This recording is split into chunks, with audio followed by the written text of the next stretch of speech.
Hello दोस्तों, स्वागत है आप सबका एक बार फिर से चैनल में। दोस्तों, हम इस वीडियो के माध्यम से यूपी प्लस सी बीपीओ को, जैसे कि आपको पता है, सीरीज चल रही है। ठीक है, इसमें हम पंचायती राज व्यवस्था का आपको पूरा सिस्टमेटिक व्यू से, जैसे कि आपको सिलेबस दिया गया है ऑफिशियल नोटिस के माध्यम से, उसकी पहली यूनिट मैंने दोस्तों खत्म कर दी है। ठीक है, और ये दूसरी यूनिट है यहाँ पर। ठीक है, पंचायतों का वर्तमान स्वरूप, ये आपकी दूसरी यूनिट की हेडिंग है। आप ये सिलेबस से मिला भी सकते हैं। ठीक है, इसको देखिए, पहला इसमें जो टॉपिक है, यूपी में पंचायत से संबंधित विधायी प्रावधान क्या है, स्वरूप क्या है, उसका शक्तियाँ क्या है, निर्वाचन और आरक्षण की व्यवस्था क्या है, ये सब चीज़ों के बारे में पहला आपका टॉपिक है ये। ठीक है, दूसरे यूनिट के अंतर्गत। तो इसके माध्यम से चलिए स्टार्ट करते हैं। यदि आप चैनल पर नए हैं तो चैनल को सब्सक्राइब कर लीजिए, और यदि कोई भी आपको कंफ्यूजन है या आपको और कोई सलाह चाहिए तो आप कमेंट बॉक्स में पूछ सकते हैं। ठीक है, जहाँ भी कोई चीज़ समझ में नहीं तो आप कमेंट बॉक्स में बता सकते हैं, अगले वीडियो में उसमें क्लियर कर दूंगा। देखिए, यहाँ पर सबसे पहले 73rd अमेंडमेंट एक्ट जो आपका हुआ था 1992 में, इसकी बात कर लेते हैं। ये आप मुझे कमेंट बॉक्स में बताइए कि ये एक्ट जो है कब से लागू हुआ था। मैं पिछली वीडियो में इसे बता चुका हूँ, ये आप कमेंट बॉक्स में बताएंगे। देखिए, 73rd अमेंडमेंट एक्ट के माध्यम से जो आपको 1992 में हुआ था, इसमें कितने भाग हैं, कौन से भाग में है, भाग 9 में है, ये चीज़ आपको ध्यान देना है। ठीक है, इसके अंतर्गत 16 अनुच्छेद आते हैं और साथ ही 11वीं अनुसूची जोड़ी गई थी। मोस्ट इंपॉर्टेंट है, ये चीज़ आपको ध्यान देना है। ठीक है, ये लागू कब हुआ था, देखिए फिर आपको इसका आंसर मिल गया, 25/4/1993, यानी 25 अप्रैल को ये लागू हुआ था। ये चीज़ भी आपको ध्यान देना है। ठीक है, अब देखिए स्ट्रक्चर की बात कर लेते हैं। सबसे पहले देखिए, स्ट्रक्चर में आपके गांव सभा आती है। प्राथमिक स्तर पर गांव सभा की व्यवस्था की गई थी यहाँ पर। ठीक है, इसके माध्यम से प्रत्येक गांव के सभी वयस्क जो नागरिक होते हैं, यानी 18+ होते हैं, इनसे मिलकर बनने वाली सभा को गांव सभा का नाम दिया गया, ये आपको ध्यान देना है। यानी आपके 18+ जो भी वयस्क लोग हैं उनको मिलाकर ये आपकी गांव सभा बनती है। गांव सभा के अंतर्गत जो है आपका 3 स्तरीय ढांचे की व्यवस्था की गई थी। कौन कौन से हो, ग्राम पंचायत, पंचायत समिति, जिला पंचायत। ग्राम पंचायत ग्राम स्तर पर, पंचायत समिति ब्लॉक स्तर पर, और जिला पंचायत आपका जिला स्तर पर। अब देखिए, पंचायत के चुनाव के बारे में देख लेते हैं। पंचायत के चुनाव के बारे में क्या है, प्रत्येक निर्वाचन क्षेत्र की जनसंख्या और उसके आवंटित स्थानों की संख्या के बीच अनुपात समस्त पंचायत क्षेत्र में यथा साध्य एक ही हो। इसका मतलब यह है, देखिए, जो प्रत्येक हर एक निर्वाचन क्षेत्र में देखिए जनसंख्या अलग अलग होती है। ठीक है, तो वहां पर क्या है, वहां पर जनसंख्या को देखते हुए और साथ ही स्थान की जो संख्या, यानी आवंटित स्थानों की संख्या, इनके बीच अनुपात जो होगा समस्त पंचायत क्षेत्रों में यथासाध्य एक ही होना चाहिए। ठीक है, ये चीज आपको ऐसा नहीं हो कि एक जगह के 500 लोगों में एक पंचायत क्षेत्र माना जा रहा है, एक जगह 1000 लोग हैं, तो ये आपको ध्यान देना है। ठीक है, यानी उसका जो अनुपात होता है वो बराबर होना चाहिए। इसके बाद क्या है, दूसरा पॉइंट, ग्राम स्तर पर पंचायत का अध्यक्ष ऐसी रीत से चुना जाएगा जो राज्य विधानमंडल द्वारा निर्धारित करे। सीधी सिंपल बात है, यानी पंचायत का अध्यक्ष जो बनाया जाएगा उसके लिए जो रीति होगी, यानी जो उसका प्रोसीजर होगा, वो आपका विधानमंडल के माध्यम से ही होगा, जो कि आपके राज्य विधानमंडल होगा। ये चीज आपको ध्यान देना है, क्योंकि राज्य के अधीन ये सब्जेक्ट आता है, ये भी चीज आपको पता होनी चाहिए। मध्यवर्ती और जिला स्तर पर पंचायत के अध्यक्ष का निर्वाचन उसके सदस्यों द्वारा अपनों में से ही कर लिया जाता है।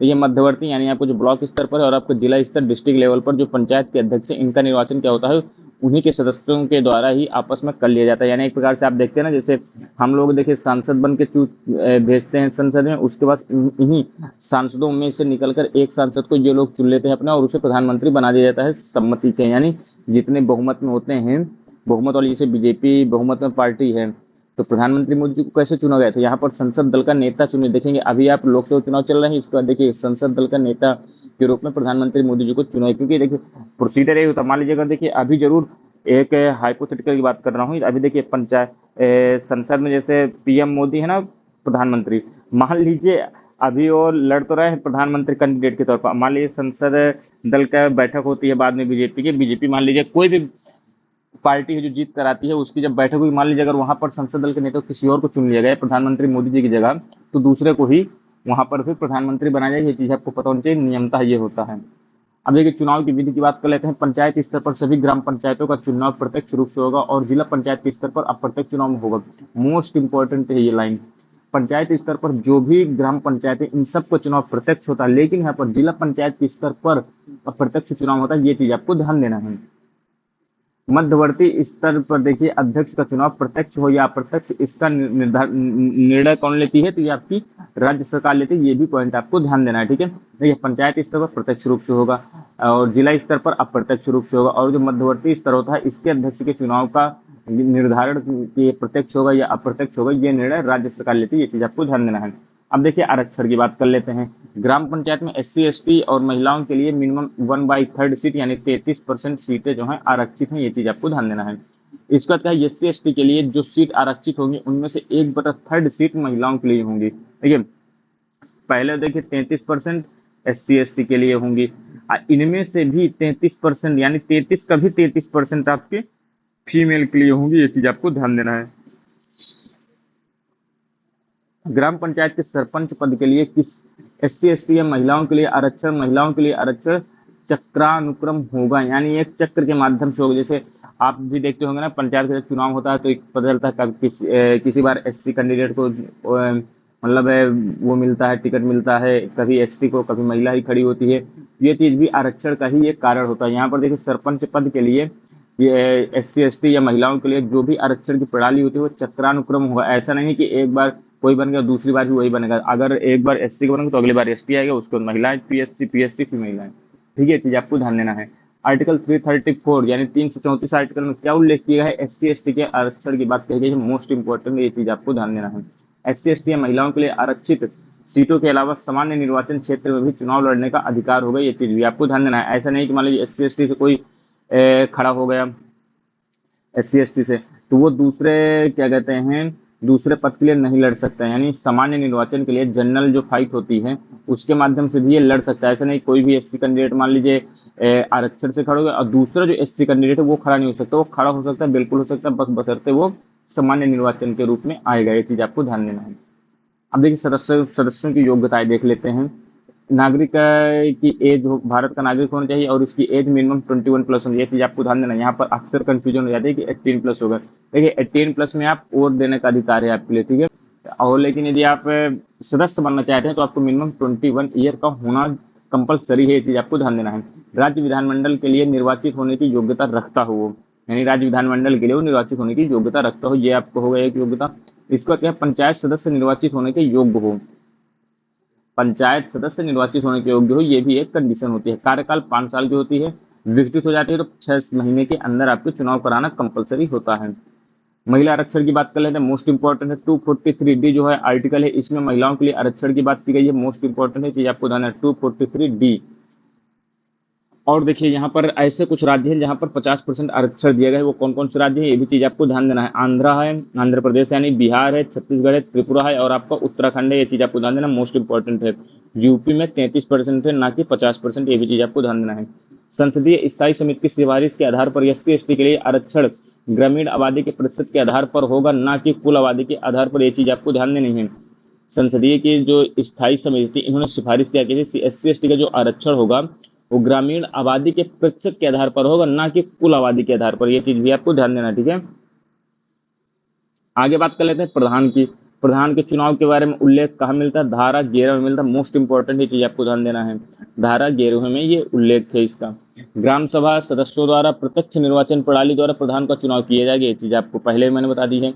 इसके बाद यदि सामान्य चुनाव में प्रधान का चुनाव नहीं हो पाता है तब पंचायत के लिए 2/3 से कम सदस्य ही चुने जाते हैं, तो इस दशा में सरकार एक प्रशासनिक समिति बनाएगी जिसकी सदस्य संख्या सरकार तय करेगी। इसका मतलब यह है जैसे मान लीजिए सामान्य चुनाव होते हैं, यहाँ प्रधान का चुनाव जो है नहीं हो पाता है, तो इसके लिए होगा क्या कि बाद में 2/3 से भी कम 2/3 से कम सदस्य ही चुने जाए। देखिए एक कंडीशन होगी, सामान्य चुनाव में प्रधान का चुनाव नहीं हो पाता, और दूसरी कंडीशन क्या है कि पंचायत के लिए 2/3 से कम सदस्य ही चुने जाते हैं, तो इस दशा में क्या करेगी सरकार, एक प्रशासनिक समिति बनाएगी जिसके सदस्य संख्या सरकार तय करती है। सरकार जो है एक प्रशासक भी नियुक्त कर सकती है। प्रशासनिक समिति व प्रशासक का कार्यकाल 6 माह से अधिक नहीं होगा। मोस्ट इंपॉर्टेंट ये चीज लाइन आपको ध्यान देनी है। मान लीजिए जैसे सामान्य निर्वाचन में प्रधान का चुनाव नहीं हो पाता है तो उसके जगह पर सरकार जो है प्रशासक की नियुक्ति कर सकती है, या फिर एक क्या कहते हैं प्रशासनिक समिति की भी नियुक्ति कर सकती है, लेकिन इनका कार्यकाल मात्र 6 महीने होगा, ये चीज आपको ध्यान देना है। इस अवधि में ग्राम पंचायत उनकी समितियों तथा प्रधान के सभी अधिकार इसमें निहित हो जाते हैं, यानी 6 महीने तक के लिए भी आपकी प्रशासनिक समिति प्रशासक के अंतर्गत ये सारे अधिकार आ जाते हैं जो भी समितियां बनती हैं ग्राम प्रशासन को लेकर, ठीक है। 6 माह में नियत प्रक्रिया द्वारा पंचायत का गठन किया जाएगा, ये चीज भी आपको ध्यान देना है।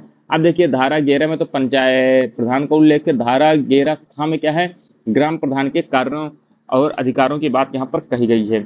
यहाँ पर देखिए ग्राम सभा की एवं ग्राम पंचायत की बैठक बुलाने का काम किसका है? ग्राम प्रधान का है। और उनके माध्यम से कार्यवाही पर नियंत्रण करना भी ये ग्राम प्रधान का काम है। और प्रधान का क्या काम है?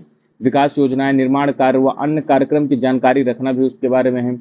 आर्थिक व्यवस्था को देखना, प्रशासन की देखभाल करना तथा इसकी सूचना गांव वालों को देना। सरकारी फाइलों का रख रखाव भी इसके अंतर्गत आता है। संपत्ति की सुरक्षा, विभिन्न शुल्कों की वसूली भी सुनिश्चित करना इसी के अंतर्गत आता है। ठीक है, अब देखिए उप प्रधान का चुनाव ये आपके धारा 11 गा में आता है। देखिए जो धारा इंपॉर्टेंट है, इन्हें ध्यान देना जो यहाँ पर लिखी हुई है। ठीक है, ये मत सोचिए कितना डीप में पूछ सकते हैं, बिल्कुल चांद से। जैसे यूपी ट्रिपल एससी का पैटर्न आप देखे ना, खुद देख लीजिए पेट का लेवल कितना हाई था 2023 का। और इसके अलावा यूपी ट्रिपल एससी पेट का भी वो क्या कहते हैं जूनियर असिस्टेंट का जो 1262 पोस्ट वाले, उसका भी आप लेवल देख सकते हैं कैसा लेवल आया था। तो इसलिए आप हल्के में नहीं, देखिए हल्के सवाल आएंगे तो बने जाएंगे, लेकिन अगर कठिन आते हैं तो आपको ये सब चीजें अच्छे से ध्यान रखनी है। धाराएं वगैरह भी हैं, ठीक है, क्योंकि 65 नंबर के आने ही ये चीज आपको ध्यान देना है। केवल ग्राम पंचायत इसका वेटेज आप समझ लीजिए 65% है। इसके बाद क्या देखिए उप प्रधान के चुनाव की बात कर लेते हैं। तो इसका चुनाव ग्राम पंचायत के सदस्यों द्वारा अपनों से ही कर लिया जाता है, यानी डायरेक्ट इसका चुनाव नहीं होता है।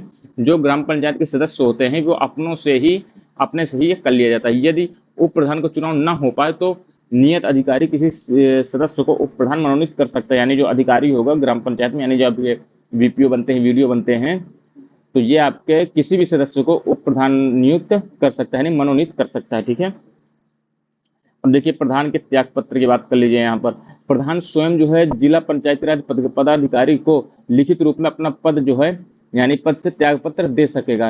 यानी डायरेक्ट किसे देना होगा? जिला पंचायती राज अधिकारी को। ठीक है, डिस्ट्रिक्ट पंचायती राज अफसर यानी डीपीओ को देगा ये। ठीक है, यदि 7 दिन के अंदर, ये लाइन आपको इंपॉर्टेंट, यदि 7 दिन के अंदर वह त्यागपत्र वापस नहीं लेगा तो अगले दिन से त्यागपत्र स्वीकृत हो जाएगा। मोस्ट इंपॉर्टेंट है, यानी मान लीजिए वो अपना त्यागपत्र दे देता है, तो यदि वो 7 दिन के पहले त्यागपत्र को वापस ले लेता है तो उसकी प्रधानी बनी रहेगी, अन्यथा उसकी प्रधानी चली जाएगी।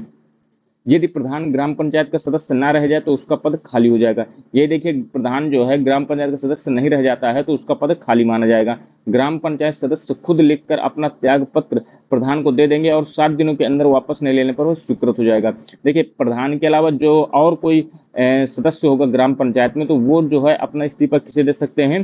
तो प्रधान को दे सकते हैं। और इसमें भी वही कंडीशन है कि 7 दिन तक यदि वो वापस नहीं लेंगे तो स्वतः ही उनका त्यागपत्र स्वीकार मान लिया जाएगा। तो ये आपकी इंपॉर्टेंट टॉपिक हो गया। यहाँ पर देखिए इसमें हम लोगों ने पहले यूनिट को जो यहाँ पर दूसरे यूनिट के पहले टॉपिक को हमने कवर कर लिया है। अगले वीडियो में अगले टॉपिक को यहाँ पर कवर करेंगे दूसरे यूनिट के। यदि आप चैनल पर चैनल को सब्सक्राइब जरूर करिए, सपोर्ट करिए दोस्तों।